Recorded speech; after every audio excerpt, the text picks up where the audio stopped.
برج الجوزاء خلقه ضيق لو هو مش طالبه معاه، مش طالبه معاه اي بقى حاجه، خروجه، موضوع هتتكلم فيه، حاجه عايز تاخد رايه فيها. لكن في العادي برج الجوزاء من الابراج اللي بتعرف جدا تتواصل مع الناس، من الناس اللي بتعرف تسمع كويس قوي، من الناس اللي بتعرف تفتح مواضيع في اي حاجه في الحياه. مفيش حاجه عنده اسمها معرفش.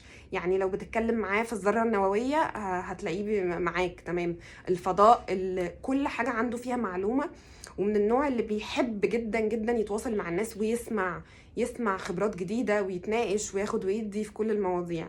لكن مشكلته ان هو لو مزاجه مش حلو، او انت مش وقته معاك، هتلاقيه خلقه ضيق جدا، وهتلاقيه بيرد عليك ببرود، هيرد عليك بتجاهل، هتلاقيه بيبص الناحيه التانيه وبيسيبك وبيمشي. طالما خلاص انا دلوقتي مش طالبه معايا اتكلم مع ناس، مش طالبه معايا اتعامل،